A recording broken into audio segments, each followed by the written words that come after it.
All right, let's talk about it. We're diving into one of the most high-stakes, nerve-wracking moments in your entire medical career, the residency interview. This is it. This is the moment you go from being just a name on a piece of paper to a real person, a potential colleague. So let's break down exactly how to go from anxious to accepted.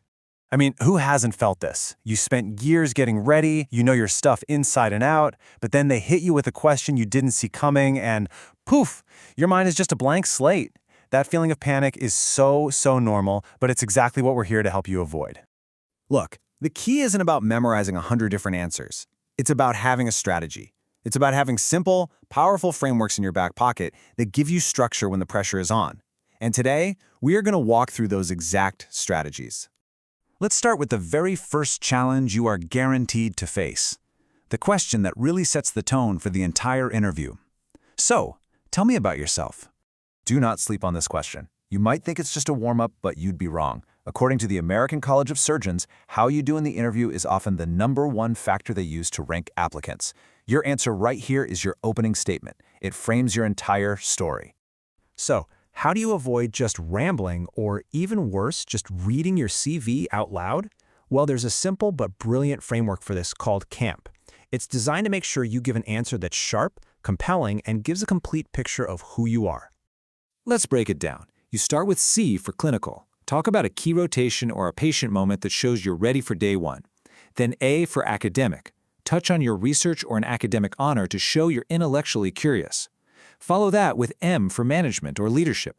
This is where you mention a quality improvement project or a time you led a team. It shows you're a collaborator. And finally, P for personal. Add one hobby or interest that makes you a memorable human being, not just another applicant in a suit. Okay, to really nail this, you've got to remember a few tips. Keep it crisp. 90 to 120 seconds, that's the sweet spot. You're synthesizing your experience, not just listing it. And instead of just saying, I'm a great team player, tell a super quick story that proves it. And the most important part, always bring it home by connecting your story back to why you are a fantastic fit for their specific program. Okay, so you've aced the opening. Now we're getting into the real heart of the interview, the behavioral questions. You know, the ones designed to figure out how you've actually handled things in the past. They're going to hit you with questions like, tell me about a time you had a conflict with a team member, or describe a time you were under a lot of pressure. These can be tricky, but your secret weapon here is another simple framework, the STAR method. It helps you turn your answer into a short, powerful story. It's so simple. You start with the situation or the task. What was going on? Just set the scene. Then, the specific action you took. What did you do? And finally, the result. What happened because of your action and what did you learn? This structure is gold because it gives them concrete proof of your skills. All right, now for the part everybody kind of dreads, the tough questions. The ones that poke at the so-called red flags on your application. But here's the secret. These questions aren't an attack. They're actually an opportunity for you to show how mature, honest, and resilient you are. So what do? Whether it's a board score that's lower than you'd like, a gap year, or a not-so-great evaluation, you absolutely need a game plan. Because getting defensive or making excuses, that's the fastest way to lose their trust. Here's the perfect 4-step plan for it. First, just acknowledge it. Address it head-on, don't try to hide it. Second, briefly explain the context, but again, no excuses. Third, and this is the absolute most important part, show growth. What did you learn? What did you do about it? And finally, you link it to your strengths now. This turns a past weakness into a powerful story of resilience.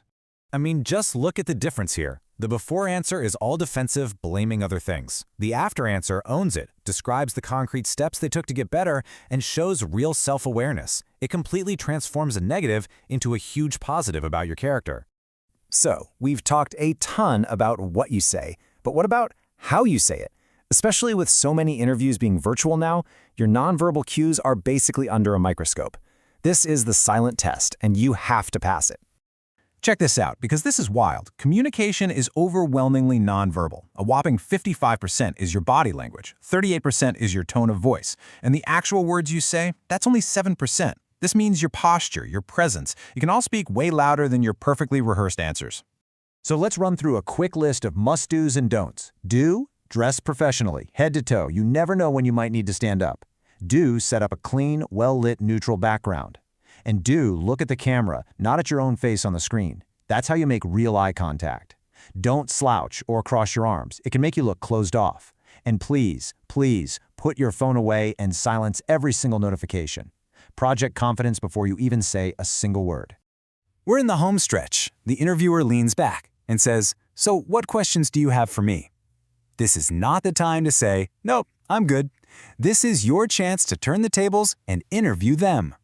Seriously, remember, this isn't just a formality. It's one last test.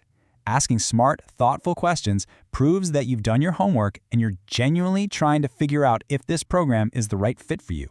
It shows you're truly engaged. When you're talking to faculty or the program director, you want to ask those big picture questions.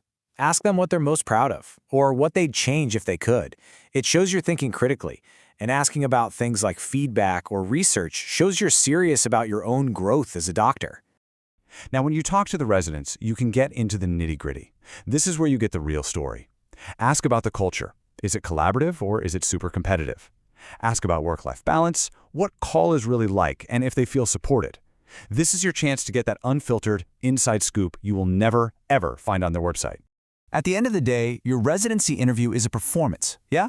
But it's a performance of your most authentic self. It's the story of your journey, your skills, and your character, all told in real time. By preparing with these frameworks, you're not just memorizing a script, you're building the confidence to tell your own story and tell it well. So the only question left is, what story will you tell?